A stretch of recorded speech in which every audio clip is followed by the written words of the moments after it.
Hello, ladies and gentlemen. What a win that was. Welcome to the Sheffield United way. As you will see, you have once again got Ollie rather than in good nick, but you've got a very different Ollie to the one we saw at the weekend because that was just so much better. Everything about it was a lot better than what we saw at the weekend. We had intensity, we had a plan, we had a way going forward that was just fantastic. Just a really, really good performance by United today, I thought. Particularly the first hour, I thought we had just something different. The changes that Hecky made were bold.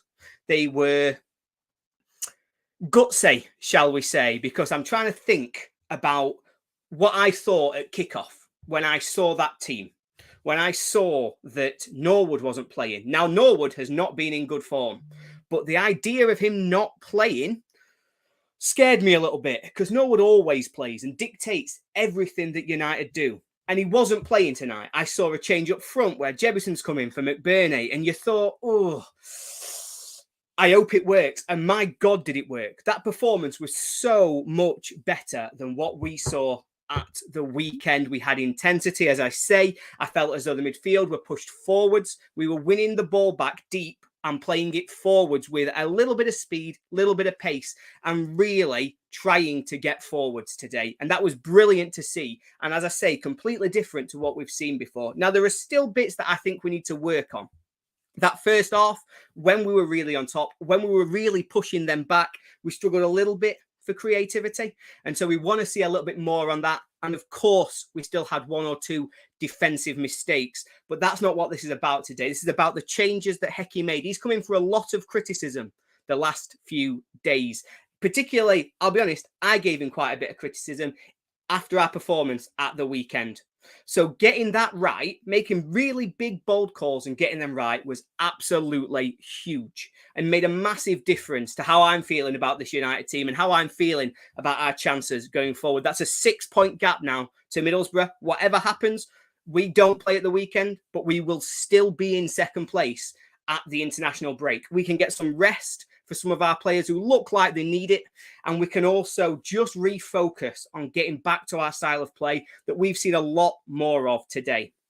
So what did the game look like as we went through? I thought just from the first minute, United started a lot brighter. They were better. They were more athletic going forwards. They had an intensity that they wanted to get at the opposition, and they really wanted to try and put them under pressure. It created a really open game and really meant that we were probably on top, but we weren't quite comfortable because obviously there was always that threat of them coming back at us on the counter, which we saw one or two times, but I thought we nullified really well until we made a stupid mistake. And that was really all that happened in that first 30 minutes. United were going forward. United were looking to create. Jebison had a good chance and their keeper had made a good save. We'd had a couple of good opportunities, not quite created the chance.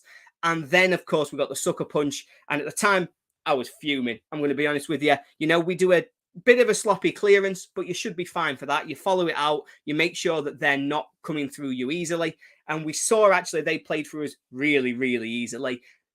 Jackie Longthrow and Berger both switched off, let their man come from midfield, scores a lovely goal. But United didn't let that faze them. I thought we just came straight back into the game, continued trying to play our way. And by halftime, we were level with an absolutely fantastic goal. The individual quality of this goal from James McAtee was absolutely fantastic. I mean, he breaks quickly. So we get the ball to Baldock down the right, and Baldock and McAtee both sprint forwards to try and get towards the edge of their box. They've committed men forward. They had a 4-on-4 at our end when we make that interception. Suddenly, we're now attacking at them. When it comes into McAtee, he puts his head down, powers forward, and you think, oh, right, okay, he's charging into the box. But then he has the state of mind and he thinks, actually, how am I creating a chance for myself? Just delays his touch, passes it into the far corner. It's a fantastic goal. Really, really enjoyed it. Thought he took it really well. And going in 1-1 at halftime was massive because we've not come back. I think we've only done it once this season when we've gone behind that we've come back to win a game. So having gone in level, allow us to just refocus ourselves, allow Hecky to get the messages back into him for the second half was really, really huge. And that goal is a massive turning point in this game. When we come out for the second half, again, I thought we started with that intensity. I thought we started on the front foot, really trying to get forward and create chances. Now, again, at this point, I thought they were sat back a little bit deeper. I thought they were inviting us onto them, and that really, really helped us. I thought Jebison, with his sort of strength, with his pace, was really pushing against their defence and forcing some silly mistakes. And that's sort of how we come to the goal, because Jebison's been pushing up against him. He's pushed them back a bit. He's created a little bit of space for Njai, who's got the ball, and with some fantastic footwork, has got round two and drawn the foul onto him. And to be honest, when you see the free kick, you think, oh, it's not in a great position, but you can whip in a lovely ball here. I'm sure that maybe we can create from this. And of course, it just goes straight in the corner. It's a great delivery across, just whipped it right into what they might call the corridor of uncertainty. Now, we all know that it's probably offside. Let's just say it now. It was probably offside. But I don't really care. It's just a great goal. Really enjoyed it. It's really nice to see them going. So that's 2 now in the last, 4, 5 games where Doyle has scored a free kick that I want to call a worldie that actually have just been relatively lucky. Poor goalkeeping against Millwall. Is it poor goalkeeping today? Is it poor defending? I don't know, but it's a fantastic delivery. And United, I thought at that point, really deserved the goal, deserved to be ahead because we'd played really well to this stage. I then think the next 30 minutes were a little bit more uncomfortable than I would have liked. Not long after the goal, they came forward. We had a little bit of again, mix-up defensively. It's a nil, and it forces a good save from Wes, and then they just continue coming at us. And within about a minute, they've then hit the post, and you're thinking, oh, God, this might be an onslaught. But we did manage to quell that. From that point onwards, I didn't think they created loads. Now, we were sat back, we were inviting pressure onto us, but we were always in control of that pressure.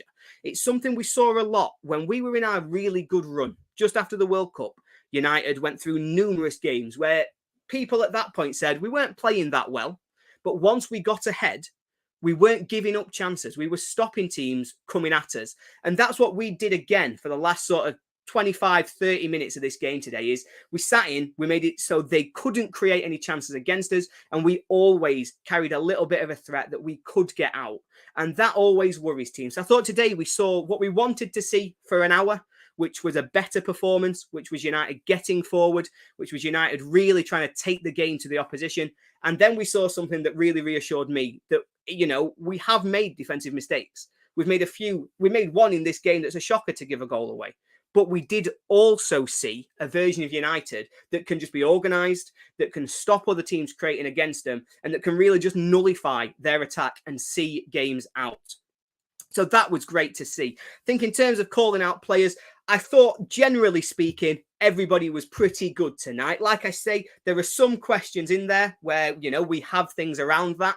We talk about the mistake on the goal. We talk about maybe in terms of part of that midfield not quite being at his best. But I think generally I want to be positive today. I want to talk about what was really good about this performance. And what was good about this performance was the balance of that midfield with Doyle and McAtee. Those two, I think, for me, have to play.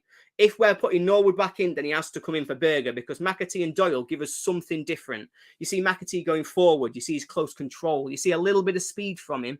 That makes a difference. Doyle ticks us over so nicely. He can play that Norwood role really, really well.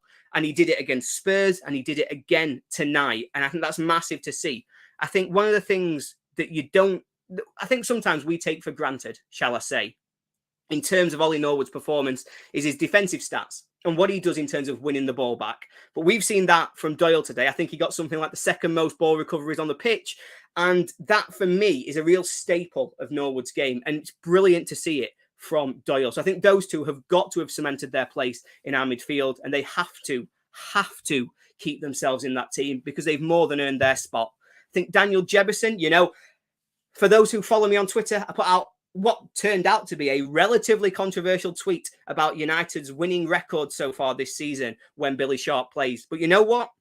That performance tonight for me puts Jebison definitely ahead of him in terms of the pecking order, because he really showed us something different tonight. He showed us energy. He showed us how he can occupy two defenders. They're coming at us with their strength. They're coming at us to really want to impose themselves on a young striker. And he stood up to that.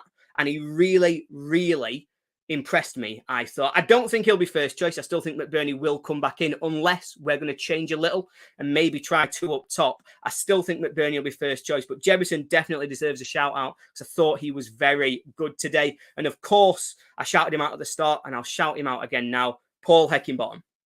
Because he's taken a lot of stick. He's had a lot of people questioning him, questioning his decisions, but he showed us today that he can make big calls and he can make a difference to that team when they're not playing well. He can get the most out of them. So that is fantastic to see. And that is what we want to see more of as we go forward. And particularly at the weekend, it's a massive game that now. We've got this little bit of a cushion in terms of our position in second place. Now we've got an opportunity to go to Wembley. We go and take on Blackburn. And if we can win that at Bramall Lane, well, we'll all have a very, very fun international break, I am sure. So yeah, I'm feeling very good about that. I thought it was a good, entertaining game to watch, which is welcome after the dross we saw at the weekend. I thought it was a good performance from United, and I thought the changes we made really impressed me in how we started to go through. So let's have a look at what you guys are thinking in our comments. We've got, first of all, what a load of biased codswallop from Sky commentators. Now, I think that's probably fair. I mean, I don't know which side you're coming at this from, Tim, so do let me know. But from my perspective, I would say there was certainly some bias in there from the commentators. There was a few moments, particularly that first half, there's a really bad tackle, I thought, from Trey Hume. He went in really high. I think it was on Jebison. And yet all that Sky wanted to talk about was United players talking to the ref. They didn't seem to want to talk about this terrible tackle. They didn't seem to want to have any focus on that. They just let that go. Similarly, there was a moment in the second half, I think Norwood did a bit of a bad one, and he got away with it. And again, the commentators seemed to gloss over it. So you could say, actually, that's not bias at all. They were equal to both teams. They didn't want to focus on those kind of decisions, and they let things run. So maybe they weren't biased. They were just not particularly good. But I think that every time we're on Sky. So I can't hold it against this lot in particular. John Woody says it was stressful at the end, and that is certainly true. I think as much as I enjoyed our performance, as much as I like to see that defensive solidity, that we did manage to keep them at arm's length, there was certainly some concerns from me in there, in particular, around that kind of sitting deep and inviting pressure on. That just creates the nerves. It gets my belly going. I'm sure it's the same for everybody else watching, but we saw it out, and that's what matters. That's where the positivity is, that we saw it out. New Kid on the Blockchain is a fantastic name, by the way. He said that's the United that proved the points gap. Certainly. So we built our lead off goals like this. We did. That's how we've been winning games. That's how we got on our roll. That's how we played. And it's fantastic to see that coming back just a little bit. That's what I like to see. And it's what I want to see more from us going forward. I want to see us attacking teams when we're drawing. I want to see us building those leads. And I want to see when we are ahead that we can control the game. We can see it out and we're not giving up silly chances. Alan Pashley giving credit to Heke about making the changes and how much better we were. Jerry goes, for the first time he had respect for the officials, which is nice to see. I thought they were strong today. I think they got some bad decisions wrong, I'll be honest, but it worked for us, right? It's fine. As long as we win, it's fine. That's the rule in football, right? Mohammed focuses on us being 6 clear of Middlesbrough, which is massive. That's the news we wanted to see today. We've got a lot of positivity coming in here. You've got about how want to keep playing the City boys. We need to make sure that after Stoke, we've really taken advantage and we've pushed that forward. Jerry seems to think that we're going to go up just fine. Now, I hope he's right. Just fine is a particular comment that I think we'll always say, we've already made it not just fine. That's not the United way. But playing like that tonight, I certainly think will be a lot better. Oh, the Blades, the best he's seen us play since the World Cup and Burnley. High praise indeed, obviously, given the run that we've been on. But I don't think I'd disagree. I think we've seen a lot of get over the line performances from United. But today I thought we saw a pretty good one, which makes a nice difference. Wolfgang thinks that McAtee is going to be a star.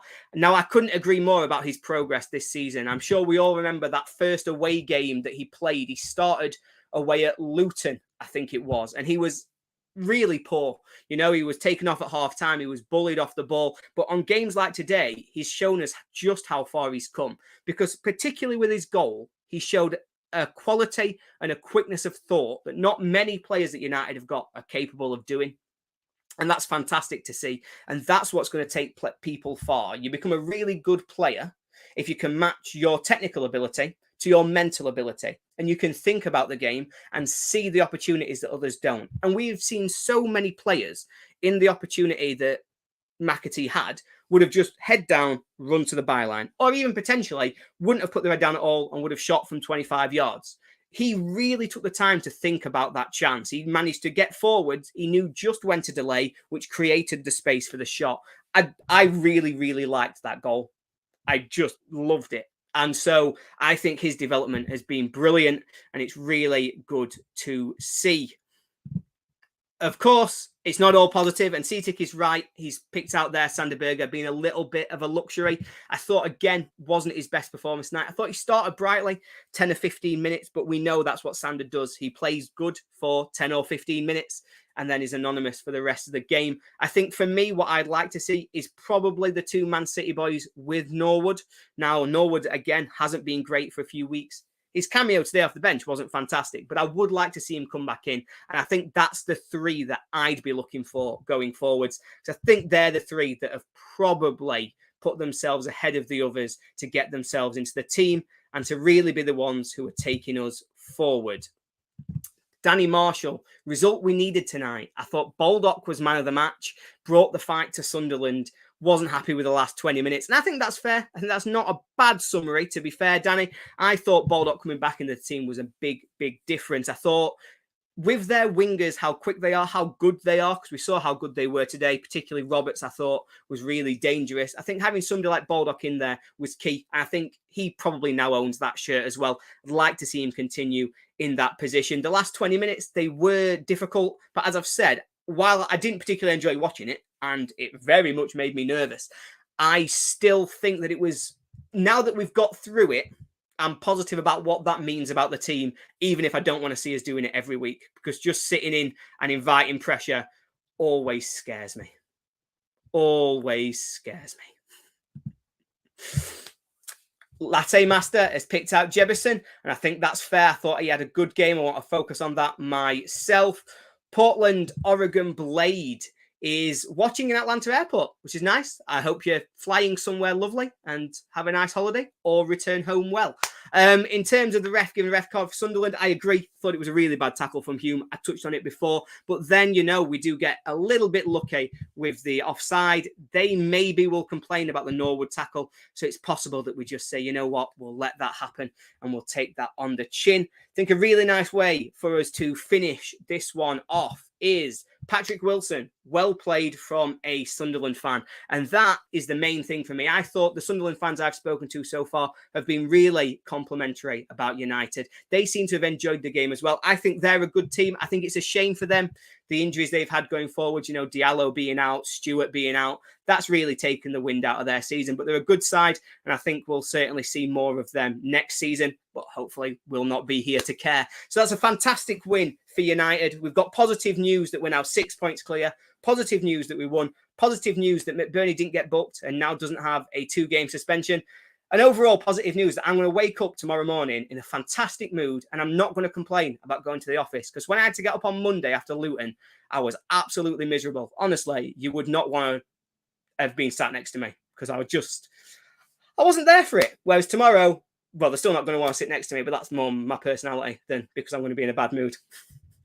Can't complain too much though, Blades. Let's go and have ourselves a good night's sleep and wake up tomorrow really excited and buzzing for the weekend, because we're going to make Bramall Lane an absolute nightmare for Blackburn. We really want to be up. We want to be loud. We want to be proud. We want to see a performance like that where we actually turn up and really show them what we're about. We want to take ourselves to Wembley, and then we can focus on defending this 6-point lead that I'm feeling a lot more confident about tonight. Up the Blades. What a win. Night, guys.